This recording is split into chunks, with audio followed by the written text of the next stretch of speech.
नमस्कार दोस्तों, एक और फिर से आपका स्वागत है हमारे YouTube चैनल पे। और आज हम लोग यूजीसी नेट मैनेजमेंट का बहुत इंपॉर्टेंट टॉपिक जो है यूनिट 6 स्ट्रेटजिक मैनेजमेंट, उसके बारे में हम लोग जिक्र करेंगे। और स्ट्रेटजिक मैनेजमेंट की जिक्र इसी बात के साथ करते हैं कि business is all about management. आपका मैनेजमेंट कितना बेहतर है, इसी पे आपका जो है पूरे ऑर्गेनाइजेशन की ग्रोथ जो है डिपेंड करती है।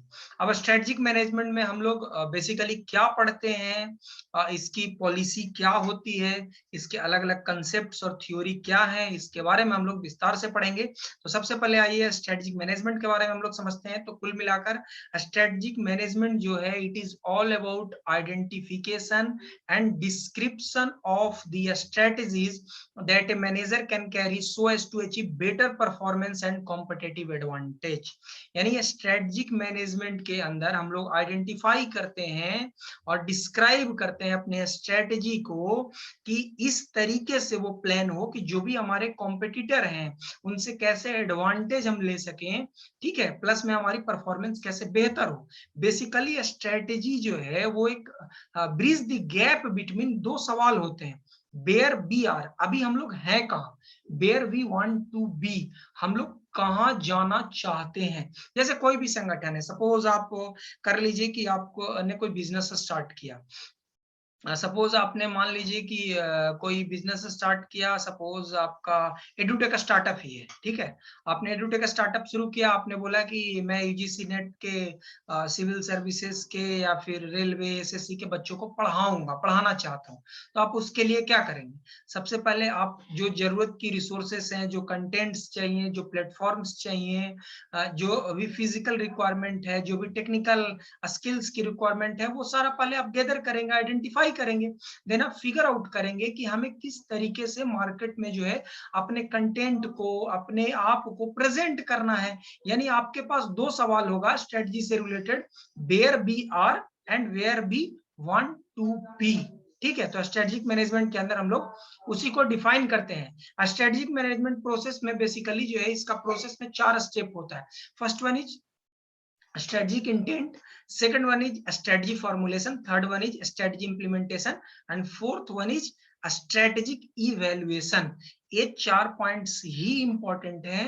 अगर इन 4 पॉइंट्स को आप समझ गए तो पूरे स्ट्रेटेजिक मैनेजमेंट को आप समझ जाएंगे। स्ट्रेटेजिक इंटेंट में बेसिकली हम लोग डिफाइन करते हैं कि हमारा विजन क्या है, हमारा मिशन क्या है, हमारा ऑब्जेक्टिव क्या है। किसी भी बिजनेस को, किसी भी ऑर्गेनाइजेशन को, या खुद के लिए भी अगर आप प्लानिंग करते हैं तो इंपॉर्टेंट होता है कि आपका विजन क्या है, ठीक है, आपका मिशन क्या है, आपका ऑब्जेक्टिव क्या है।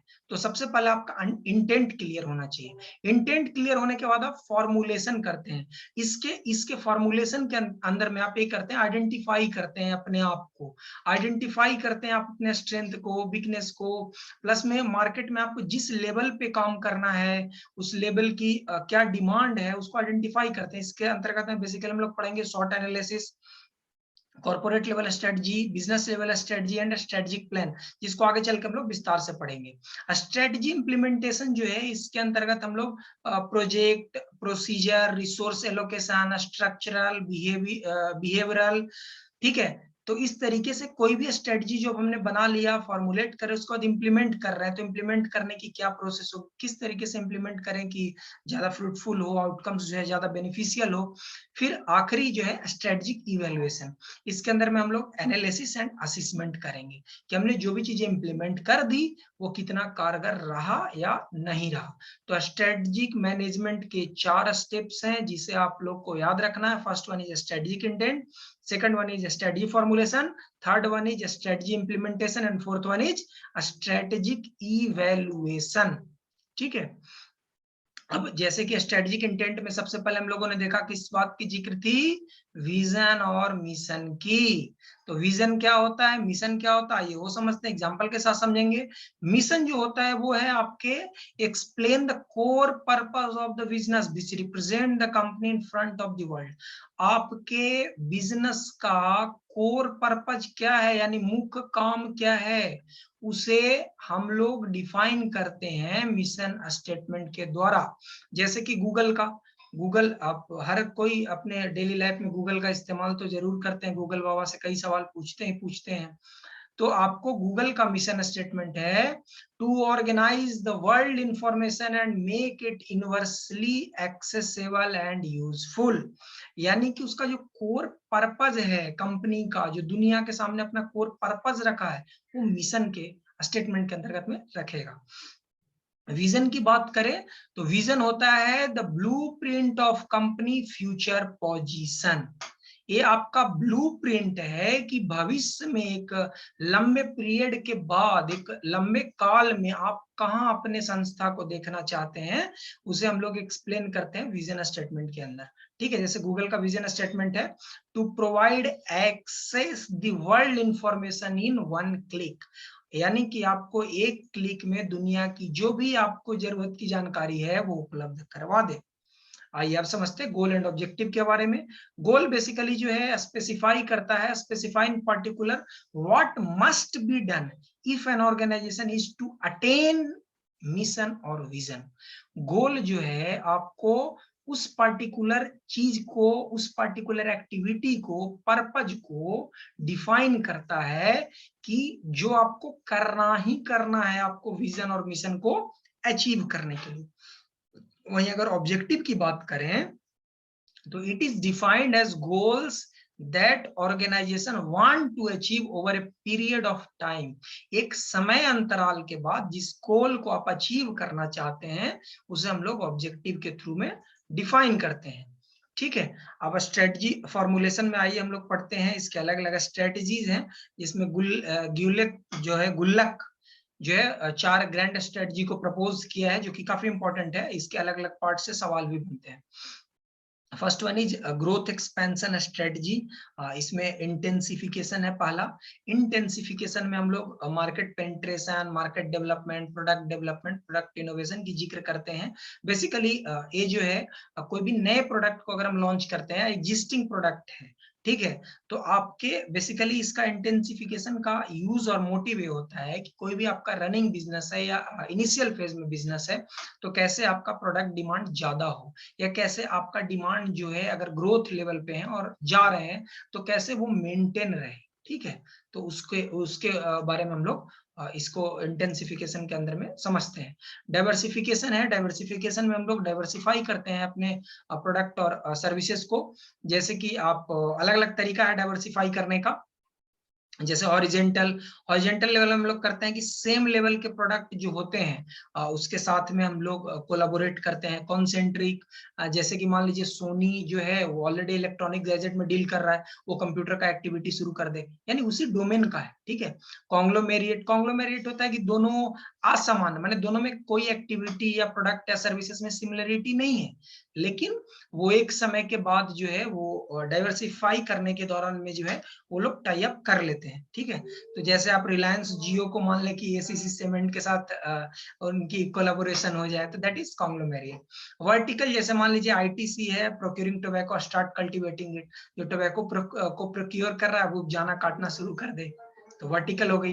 Backward retreating to the source of raw material, जैसे आप किसी फिनिश गुड को बना रहे हैं, प्रोक्योर करके बेच रहे हैं, और आप अगर उसके रॉ मटेरियल के प्रोडक्शन में आप चले जाए, that is backward. Forward, moving near to ultimate customer. ये डाइवर्सिफिकेशन के कुछ तरीके हैं जो कभी कभी पूछ लिया जाता है आपसे। Stability strategy, also known as neutral strategy.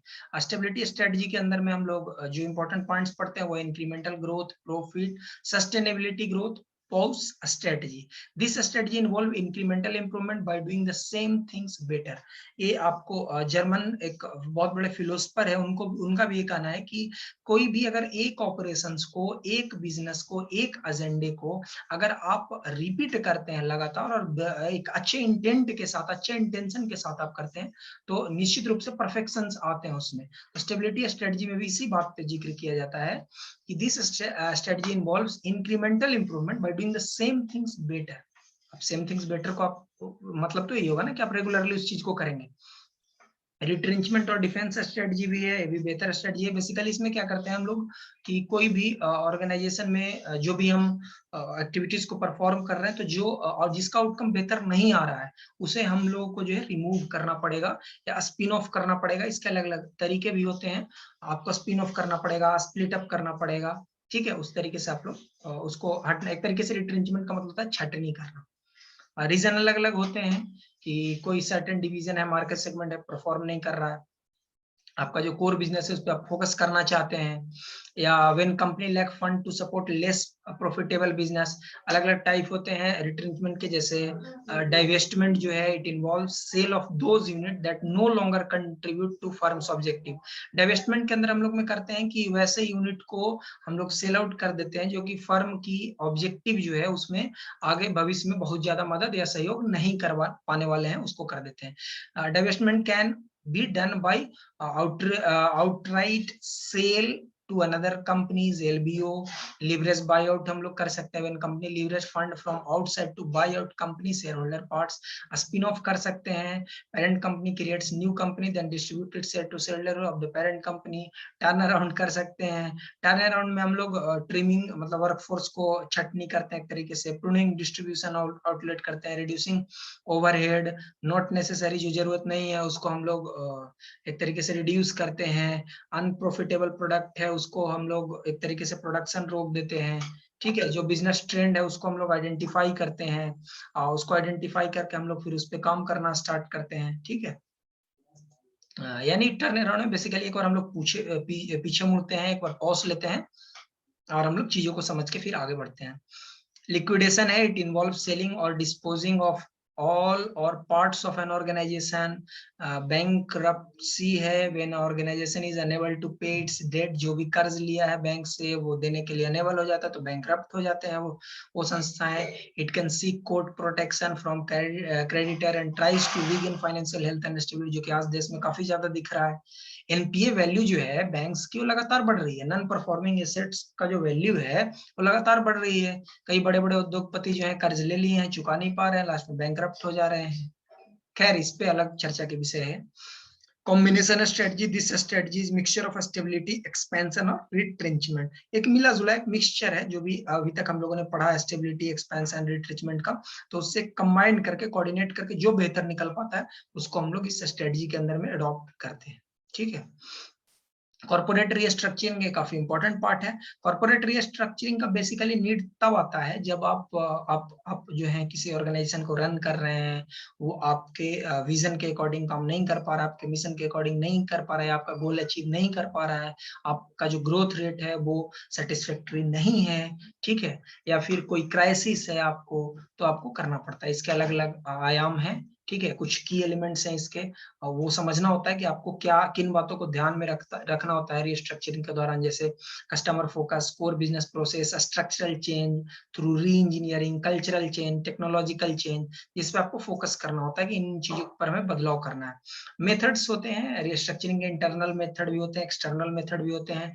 Internal method जो है इसमें हम लोग involves portfolio restructuring, organisational restructuring. ठीक है, एक्सटर्नल में भी हम लोग जो है merger, acquisition, takeover, demerger, spin off, capital restructuring, अलग अलग तरीके से हम लोग इस पे विस्तार से जिक्र करेंगे आगे आने वाले लेसन में।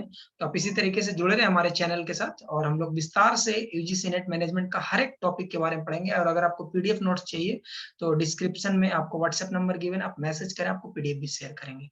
धन्यवाद।